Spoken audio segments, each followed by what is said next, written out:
আসসালামু আলাইকুম, রমজান মোবারক। সুপ্রিয় দর্শক, আপনাদের সবাইকে সাদর আমন্ত্রণ জানাচ্ছি বাংলাদেশ টেলিভিশন চট্টগ্রাম থেকে আয়োজিত সাপ্তাহিক স্বাস্থ্য বিষয়ক অনুষ্ঠান সুস্থ দেহে সুস্থ মন দেখার জন্য।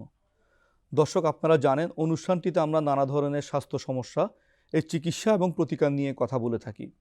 এর ধারাবাহিকতায় আজকে আমরা কথা বলবো রমজান ও ডায়াবেটিস নিয়ে। এই বিষয়ে কথা বলার জন্য আজকে আমাদের মাঝে উপস্থিত আছেন ডাক্তার শেখ শিরিন আফরোজ, সহকারী অধ্যাপক, department of endocrinology, marine city medical college ও হাসপাতাল। ডাক্তার শেখ শিরিন আফরোজ ম্যাডাম, আপনাকে স্বাগত জানাচ্ছি আমাদের এই অনুষ্ঠানে। ধন্যবাদ আপনাকে। আমি শুরুতে আপনার কাছে জানতে চাই, রমজান মাসে ডায়াবেটিসে যারা আক্রান্ত রোগীরা আছে কারা রোজা রাখতে পারবেন বা কারা রোজা রাখতে পারবেন না, বা কাদের ঝুঁকি কতটুকু? খুব যদি আমি সহজে সরাসরি যদি কোনো পেশেন্টকে বলি যে আপনি রমজানে রোজা রাখতে পারবে না, এরা কারা? এরা হচ্ছে যেমন ধরেন অ্যাকিউট কোনো কন্ডিশনে আছেন, যেমন তার রিসেন্টলি উইদিন 1 উইকসের মধ্যে তার একটা হার্টের ইনসিডেন্ট ঘটে গেছে, অথবা তার সিকিডি পেশেন্ট মানে ক্রনিক কিডনি ডিজিজে যারা ভুগছেন, যারা end stage chronic kidney disease যারা আছে, সিকিডি যারা আছে, তাদের মধ্যেও কিন্তু অনেকে রোজা রাখতে পারবেন। কারণ আমরা স্টেজ 1, 2, 3, 4, 5 করে ভাগ করি। তো এটার মধ্যে এন্ড স্টেজ যারা, তারা কিন্তু রোজা রাখতে পারবে না। অথবা যাদের খুব সাইন সিমটম খুব বেশি, কিডনি ডিজিজে অনেক বেশি উইক থাকে, অনেক বেশি হাইপোগ্লাইসেমিয়া হচ্ছে, হ্যাঁ, তাদের ক্ষেত্রে আমরা সরাসরি বলি যে আপনি রমজানে রোজা রাখতে পারবেন না। অথবা একজন প্রেগনেন্ট লেডি, তার যদি ডায়াবেটিস থাকে, সে ধরেন 3 বেলা ইনসুলিন নিচ্ছে, রমজানে সে যদি রোজা রাখে তাহলে দুপুরের ইনসুলিনটা নিতে পারবে না, ব্লাড সুগারটা বেড়ে যাবে, তাহলে সেই ক্ষেত্রে আমরা একদম সরাসরি তাদেরকে বলতে পারি যে আপনি রোজা রাখতে পারবেন না। কিছু গ্রুপ আছে যাদেরকে আমরা এভাবে ভাগ করে বলে ফেলি যে আপনি কিন্তু রোজা রাখতে পারবেন না। আর কিছু গ্রুপ আছে যাদের রিসেন্টলি ব্লাড সুগার বেড়ে গেছে, অনেকেই ডায়াবেটিস রোগী আছে যে যাদের রিসেন্টলি ইয়াং এজ, তার হয়তো 2-3 সপ্তাহ ধরে ব্লাড সুগারটা বেশি, তাকে কিন্তু আমরা কন্ট্রোল করে নিয়ে এসে ডায়াবেটিস কন্ট্রোল করে রোজা রাখতে বলতে পারি। তাকে আমরা বলবো না যে আপনার ডায়াবেটিস অনেক বেশি আছে, আপনার রোজা রাখতে পারবেন না। কিন্তু রোজার 2 দিন আগে একটা পেশেন্টের ধরেন ডায়াবেটিস লেভেল অনেক বেশি ডিহাইড্রেটেড, তাকে কিন্তু আমরা সরাসরি বলতে পারছি না যে সে পরশুদিন ধরেন আজ বাদ দিয়ে কাল রোজা, আমি বলতে পারবো না আপনি রোজা রাখতে পারবেন। কারণ তাকে আমার বুঝতে হবে যে তার বয়সটা কত, তার রিস্ক ফ্যাক্টর আছে কিনা, তার অন্য কোনো মরবিডিটি ফ্যাক্টর আছে কিনা, এগুলি চিন্তা করে আমরা বলি যে আপনি রোজা রাখতে পারবেন এই গ্রুপকে, এবং একটা গ্রুপকে বলি যে না, আপনাকে আমরা মেনটেন করে রোজা রাখতে পারবেন। আবার আরেকটা গ্রুপকে বলি সরাসরি যে না, আপনারা রোজা রাখতে পারবেন না। আমাদের এত সতর্কতার পর অনেক সময় দেখা যায় যে কিছু কিছু রোগীর ব্লাড সুগার লেভেল কমে যাচ্ছে, যেটাকে আমরা হাইপোগ্লাইসেমিয়া বলি। এইসব রোগীর ক্ষেত্রে ওনারা কি কি ধরনের লক্ষণ নিয়ে আসলে প্রেজেন্ট করতে পারে? আমাদের কিন্তু রমজান মাসে একটা ভাগ থাকে, যেরকম আমরা ভাগ করে নিই যে ইনসুলিনটা বা ওষুধটা যেটা দিচ্ছি সেটা সকালে কখন দিব, কি পরিমাণ দিব, কিংবা সেহরিতে কতটুকু খাবে, হ্যাঁ, কিংবা কোনো ড্রাগ বন্ধ করব কিনা, এটা কিন্তু তারা রমজানের আগে যদি ডাক্তারের কাছে না আসেন এই পরামর্শটা তারা পায় না। সো ওনারা বেশি ডোজে ইনসুলিন নিচ্ছে কিংবা বেশি ডোজে ড্রাগ খেয়ে ফেলছে, হাইপোগ্লাইসেমিয়া হওয়ার চান্স খুব বেশি থাকে। তাহলে দেখা যায় যে রুগীরা যদি, যেসব রুগীরা ডাক্তারের পরামর্শ নিয়ে আসে না বা রমজানের আগে ডাক্তারের পরামর্শ নেয় না, তারাই বেশিরভাগ ক্ষেত্রে হাইপোগ্লাইসেমিয়া হয়। এখন হাইপোগ্লাইসেমিয়ার সাইন সিমটমগুলি কী হয়, কী করে বুঝবে সে তার হাইপোগ্লাইসেমিয়া হয়েছে? যেমন ধরেন সে সেহরিতে ওই আগের ডোজে, রমজানের আগের যে ডোজটা নিত সেই পরিমাণ ইনসুলিন সে নিল, সে কিন্তু সেহরিতে খেয়ে ইনসুলিন দিয়ে খেয়ে ঘুমিয়ে পড়বে, তারপরে তার 2 ঘন্টা বা 4 ঘন্টা পর বা 6 ঘন্টা পর সে কিন্তু হাইপোগ্লাইসেমিক অ্যাটাক হবে। এবং হওয়ার পরে সে কী ফিল করবে? প্রথমে যেটা হবে সেটা প্যালপিটেশন, বুকের মধ্যে ধরফর করতে থাকবে। এখন অনেক সময় আমরা মানুষরা ভাবি যে ক্ষুধা লাগলেও তো প্যালপিটেশন করে, হ্যাঁ, তাহলে আর কি সাইন সিমটম সে বুঝবে? সে হয়তো মনে করবে রমজানে রোজা রেখেছি, ক্ষুধা তো লাগবেই, একটু বুকে ধরফর তো করবে, সে হয়তো নেগলেক্ট করলো। কিন্তু আরও কিছু সাইন সিমটম থাকবে যে অনেক বেশি ঘাম দিবে, প্রচণ্ড ক্ষুধা লাগবে, এবং মাঝে মাঝে একটু বয়স্ক পেশেন্টরা তারা কনফিউজড হয়ে যায়, কিংবা ওনাদের মেজাজটা তীক্ষিত হয়ে যাচ্ছে, উল্টাপাল্টা কাজ করছে, সব কিছু ভুলে যাচ্ছে। এই যে সব কিছু মিলিয়ে, এই মিলনের একসাথে এই সিমটমসগুলি যখন আমরা একসাথে মিলাই, তখন আমরা বলি যে তার নিউরোগ্লাইকোপেনিয়া, মানে তার নার্ভেও ব্লাড সুগারটা অনেক বেশি কমে গেছে, বিকজ সে কনফিউজড লেভেলে চলে গেছে, ঠিক আছে? তো তখন আমরা বুঝবো তার হাইপোগ্লাইসেমিয়া হয়ে গেছে। তাহলে প্রথম শুরু হয় কিন্তু বুকে ধরফর দিয়ে, যেটা আমাদের নর্মাল মানুষরা যারা ক্ষুধা লাগবে তখন কিন্তু আমরা ফিল করবো। যখন ক্ষুধা লাগবে বডিতে কি হবে, সিম্প্যাথেটিক অ্যাক্টিভিটি বেড়ে যাবে, যার জন্য প্যালপিটেশন শুরু হয়। সেটা একজন ডায়াবেটিক এবং নন ডায়াবেটিক দুজনের হতে পারে। তো একজন রোজাদার যে ডায়াবেটিস নাই তার বুকেও প্যালপিটেশন হতে পারে। এই জন্য আমাদের চিন্তা করতে হবে যে এই প্যালপিটেশনটা কার হচ্ছে, ডায়াবেটিক রোগীর নাকি নন ডায়াবেটিকের। ডায়াবেটিক রোগীর হলে তাকে সাথে সাথে ব্লাড সুগার টেস্ট করতে হবে যে আমি হাইপোগ্লাইসেমিয়া হয়ে গেলাম কিনা, তাহলে তার এই প্যালপিটেশনটা খুবই গুরুত্বপূর্ণ। যাদের যে হাইপোগ্লাইসিমিয়ার সিমটমগুলো বা লক্ষণগুলো প্রকাশ পেল, ওনারা তো আসলে রোজাটা ভেঙে ফেলতে হয়। এছাড়াও কি অন্য কোনো কারণেও কি রোজা ভেঙে ফেলতে পারবে ডায়াবেটিক রোগীদের ক্ষেত্রে? ডায়াবেটিক রোগীদের ক্ষেত্রে অন্য কোনো কারণে, যেমন ব্লাড সুগার বেশি হলেও ভেঙে ফেলতে পারে। এখন এই ভেঙে ফেলার মধ্যেও কিন্তু অনেক পার্থক্য আছে। মানে আপনি সরাসরি বলতে পারবেন না যে একটা পেশেন্টকে আপনার ব্লাড সুগার, মানে সাধারণত বই খাতে আমরা কি পাই যে 16.7 এর মিলিমোল পার লিটারে যদি বেশি যায় ব্লাড সুগার, তখন আমাদের বলা আছে যে রোজা ভেঙে ফেলতে হবে, যেহেতু হাইপারগ্লাইসেমিয়া। বাট এই 16.7 থাকলেই কিন্তু আমরা একটা রোগীকে সরাসরিও বলতে পারি না আপনার রোজা ভেঙে ফেলেন। তাহলে কাদেরকে বলবো? সেই ক্ষেত্রেও একটা সিলেকশন, পেশেন্ট সিলেকশনের ব্যাপার থাকে। একটা ইয়াং পেশেন্ট, তার কোনো ডিহাইড্রেশন নাই, হতে পারে সে সেই দিন সেহরিতে অনেক বেশি কার্বোহাইড্রেট খাবার খেয়েছে, যার জন্য তার ওই মুহূর্তে ব্লাড সুগারটা বেশি, তার কোনো ডিহাইড্রেশন নাই, ফিলিংস নাই যে হাইপারগ্লাইসেমিক কোনো ফিলিংস নাই, তাহলে কি তাকে রোজা ভাঙতে বলবো? না। সে যদি বিকাল 4টায় তার ব্লাড সুগার দেখলাম 16.7 বা 17, তাকে কি রোজা ভাঙতে বলবো? না। তাহলে আমরা তাকে ওয়েট করতে বলবো যে আপনি ওয়েট করেন, আপনার বডির সাইন সিমটম দেখে তারপরে আপনার রোজাটা কন্টিনিউ করবো নাকি ভাঙতে বলবো। কিন্তু একটা বয়স্ক মানুষ যদি সেই 16.7 এর উপরে যদি ব্লাড সুগার থাকে, সে যদি অনেক বেশি ডিহাইড্রেটেড থাকে, তার কিন্তু, এবং সাধারণত বয়স্ক মানুষের অ্যাসোসিয়েটেড প্রেশারটা সাধারণত থাকে, দেখা যায় যে তার ক্ষেত্রে স্ট্রোক হওয়ার চান্স খুব বেশি থাকে বিকজ অফ ডিহাইড্রেশন। ঠিক আছে, তাহলে তার ক্ষেত্রে কিন্তু আমরা আর অপেক্ষা করব না, তাকে কিন্তু আমরা বলবো যে না, আপনি রোজাটা ভেঙে ফেলেন। কারণ পর্যাপ্ত পরিমাণে সে হয়তো সারাদিনের পানিটা, মানে সারা রাতের পানিটা সে যায়নি বা খায়নি সে। হ্যাঁ, সেই জন্য পেশেন্ট সিলেকশনটা খুব ব্যাপার, যে আমরা কাকে রমজানে রোজা ভাঙতে বলবো আর ভাঙতে বলবো না। আর একটা ব্যাপার যেটা, যে হাইপোগ্লাইসেমিয়া হলেও কিন্তু আমরা সাধারণত সাথে সাথে বলি না যে আপনি রোজা এখন ভেঙে ফেলেন। তাহলে ওয়েট করি কাদেরকে? আবার সেই ইয়াং এজ এবং অ্যাডাল্ট, মানে ওল্ড এজ আমরা বলতে বুঝি মোর দেন 60 ইয়ার্স যাদের এজ হয় তাদের, কিন্তু লেস দেন 60 ইয়ার্স যারা খুব কর্মঠ এবং তাদের কোনো আদার্স কোনো অ্যাসোসিয়েটেড কোনো কোমরবিডিটি ফ্যাক্টর নাই, তাদের ক্ষেত্রে কিন্তু আমরা বলি একটু ওয়েট করতে। কিভাবে? কারণ হচ্ছে আমাদের বডিতে সাপোজ একটা পেশেন্টের 4.7 আসছে, সে কিন্তু একটু প্যালপিটেশন ফিল করবে যে হাইপোগ্লাইসেমিক কি চলে আসবে। একটা ইয়াং ছেলে, তার যদি এরকম হয়, ধরেন দুপুর 2টার সময়, হ্যাঁ হলো, তার এই প্যালপিটেশন কেন? সিম্প্যাথেটিক অ্যাক্টিভিটি বেড়ে গেছে। সাথে কি হবে, আমাদের বডির যে কাউন্টার রেগুলেটরি হরমোন আছে, সে কিন্তু ট্রাই করবে তাকে কি ব্লাড সুগারটা বাড়িয়ে দেওয়ার। এখন আমরা তাকে বলবো ওয়েট করেন, যদি আদার্স কোনো সাইন্স, অনেক বেশি ঘাম দিচ্ছে, প্রচন্ড ক্ষুধা লাগছে, বা ওই যেটা বললাম যে কনফিউজ লেভেলে চলে যাচ্ছে, তার আগ পর্যন্ত তাকে ওয়েট করতে বলবো। সে 1 ঘন্টা পরে আবার ব্লাড সুগারটা টেস্ট করবে। টেস্ট করে যদি দেখে যে তার ব্লাড সুগারটা বেড়ে গেছে, তার মানে তার বডির কাউন্টার রেগুলেটরি হরমোন কাজ করছে, সে ব্লাড সুগার, সে রোজাটা কন্টিনিউ করতে পারবে। এবং 4টা বা 5টার দিকে বা ইফতারের আগে করেছে, আবার ব্লাড সুগারটা টেস্ট করবে যে অনেক বেশি কমে গেল কিনা। যদি অনেক বেশি কমে যায়, 3 অথবা 3 নিচে চলে যেতে থাকে, তখন আমরা বলবো না, আপনার আর ওয়েট করার উপায় নেই। আর যদি বাড়তি থাকে, তখন বুঝবো তো তার বডির কাউন্টার রেগুলেটরি হরমোন তাকে হেল্প করছে, ব্লাড সুগার বাড়িয়ে দিয়েছে, so he or she wait করতে পারবে। আপনি এর মধ্যে একটা কথা বলছিলেন, পানি শূন্যতা বা ডিহাইড্রেশন। এই পানি শূন্যতা বা ডিহাইড্রেশনের ঝুঁকিটা কতটুকু এবং এটা আমরা কিভাবে অ্যাসেস করব? আচ্ছা, এটা একজন ডায়াবেটিক রোগীর ক্ষেত্রে প্রথমে আমি একটা ড্রাগের কথা বলবো। সেটা হচ্ছে আজকাল আমরা খুব ইউজ করি, ড্রাগটা ভীষণই ভালো, এবং আজকাল এটা নেফ্রোলজিস্ট, কার্ডিওলজিস্ট তারাও ইউজ করেন, এম্পাগ্লিফ্লজিন, আমরা সবাই জানি নামটা। হ্যাঁ, এই ড্রাগটা ইউজ করতে একটু সাবধানে করতে হবে, এবং আমরা যখন এই ড্রাগটা কোনো ডায়াবেটিক পেশেন্ট পায়, তখন কিন্তু আমরা বলি একটু বেশি পরিমাণ পানি খাবেন, কারণ এই ড্রাগটা অনেক বেশি ডায়ুরেসিস করে। ডায়ুরেসিস মানে অনেক বেশি পানি শূন্য, মানে পানি বডি থেকে বেরিয়ে যায়, সাথে গ্লুকোজও বেরিয়ে যায়, যার জন্য তার ব্লাড সুগার লেভেলটা খুব ভালো থাকে। এখন একটা পেশেন্ট, যেমন ধরেন হার্টের পেশেন্ট, তার কোনো ডায়াবেটিক নাই, সে যদি এম্পাগ্লিফ্লজিন পায়, তাকেও পরামর্শ দিতে হবে সে একটু পানি বেশি করে খাবে, 1 নম্বর। 2 নম্বর, যাতে ডায়াবেটিক রোগী যদি খায়, তাহলে তাকে বলবো। এখন যারা এই ওষুধও খাচ্ছে না, তাদেরকে কি বলবো?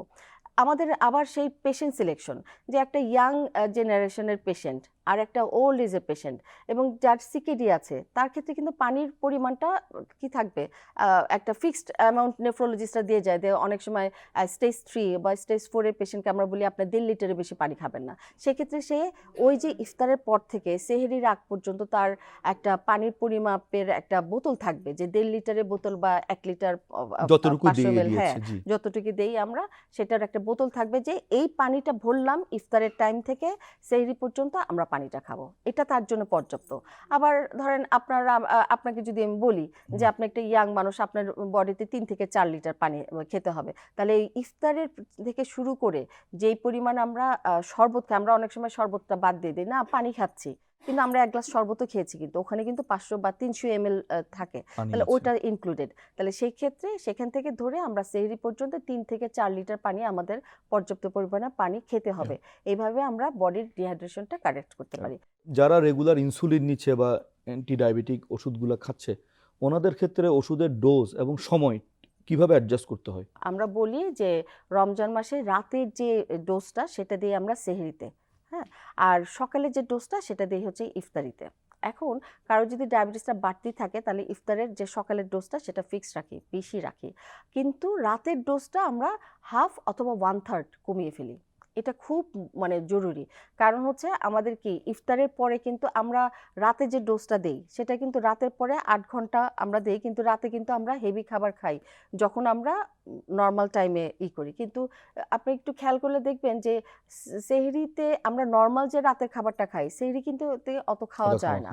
আবার খেয়াল রাখতে হবে যে রাতে একজন ডায়াবেটিক রোগী যে পর্যন্ত পরিমাণ খাবার আমরা দেই, যেমন ধরেন আমরা রুটি দেই, সেহরিতে কিন্তু আবার রুটিও খায় না, সে কিন্তু ভাত খায়। তাহলে কারো কারো ক্ষেত্রে ইনসুলিনটা 1/3 আর হাফ বললাম, কারো ক্ষেত্রে কিন্তু বেশি কমে যাচ্ছে, কারো ক্ষেত্রে বেশি বেড়ে যাচ্ছে।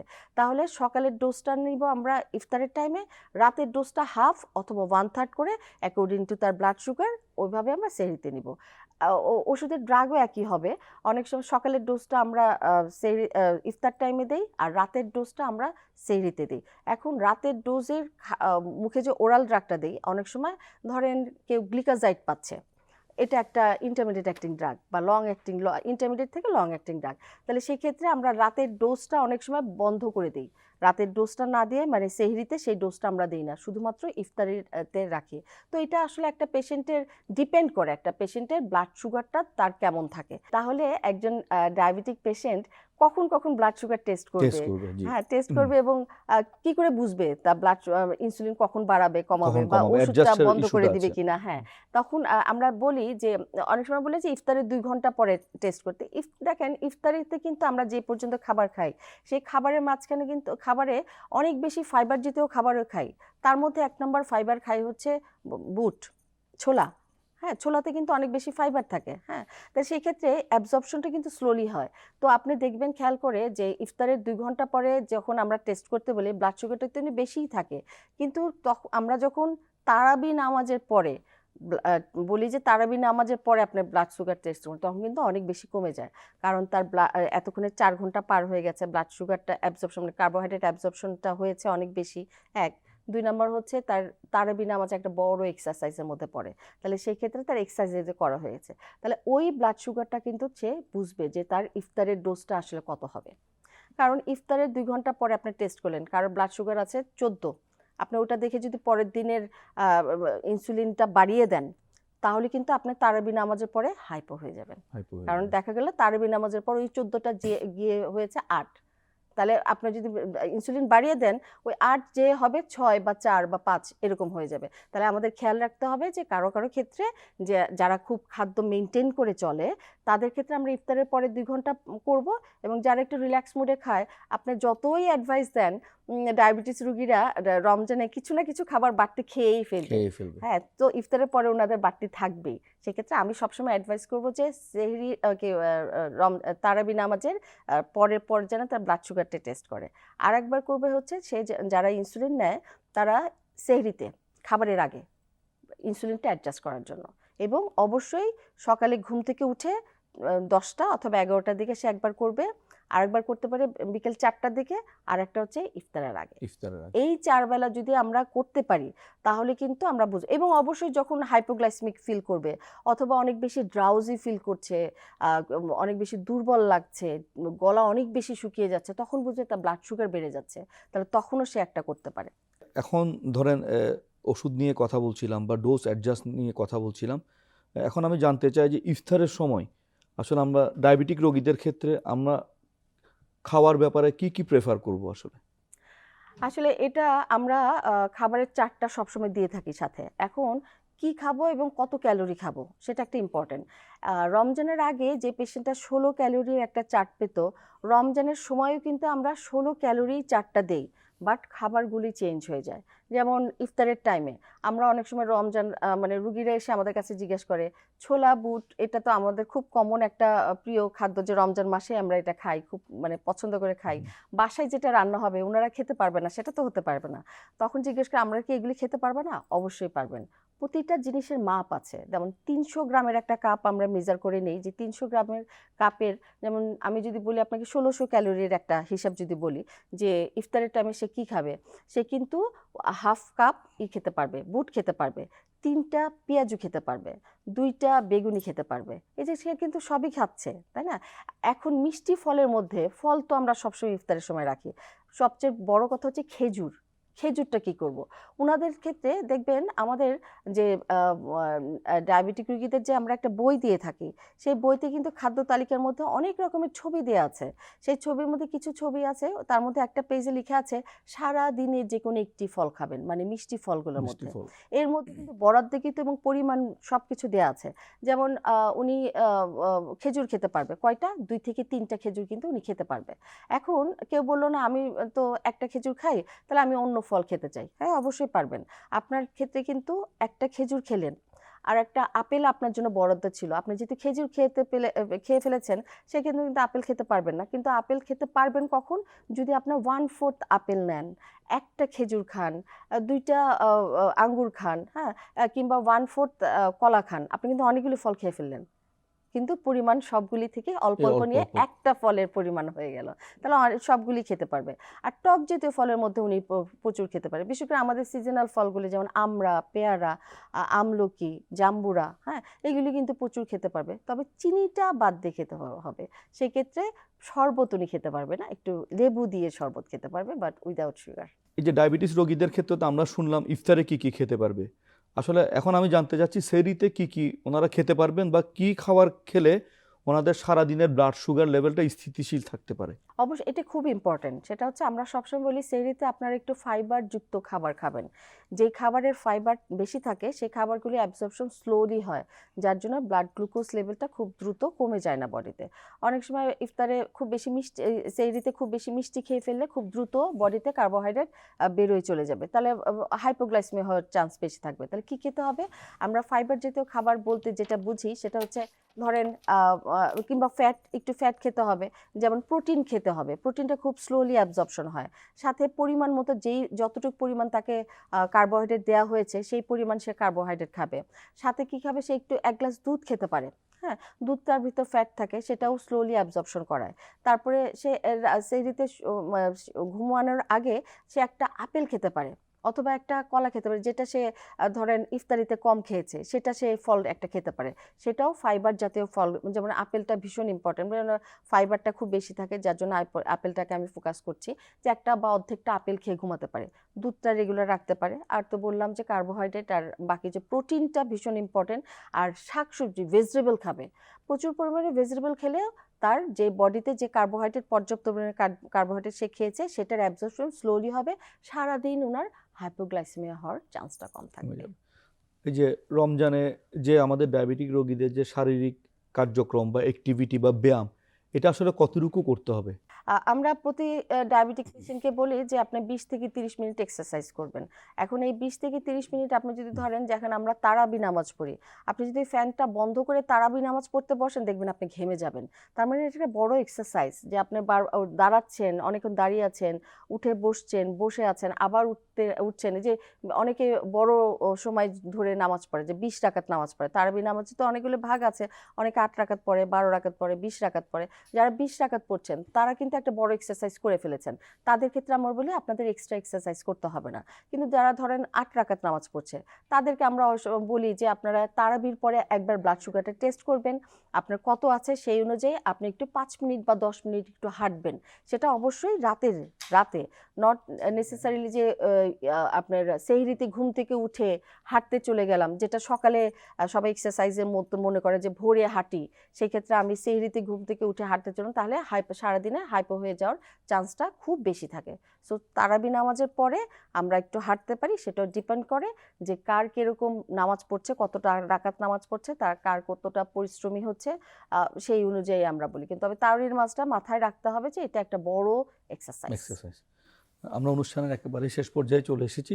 আপনি এখন দর্শকদের উদ্দেশ্যে কিছু বলে দর্শকদের থেকে বিদায় নিন। এখন তো রমজান মাস শুরু হচ্ছে। এখন যেটা করতে হবে যে আপনাদের অবশ্যই প্রথমে রমজান নিজেকে তৈরি করতে হলে আপনাদের ডাক্তারের পরামর্শ নিতে হবে। সেই জন্য আমি সবাইকে অ্যাডভাইস করব আপনারা যত তাড়াতাড়ি পারেন আপনারা ডায়াবেটিস ডাক্তারের সাথে যোগাযোগ করেন। আপনাদের যার ডায়াবেটিস ডাক্তার দেখান, সেই ডায়াবেটিস ডাক্তারের পরামর্শ অনুযায়ী চলেন। তারা যেভাবে ওষুধ দিচ্ছে, যেভাবে খাদ্য নিয়ন্ত্রণ করতে বলছে সেভাবে করবেন, এবং যাতে আমরা সবাই মিলে সুস্থভাবে রোজা রাখতে পারি, সেই কামনায় সবাইকে অনেক ধন্যবাদ।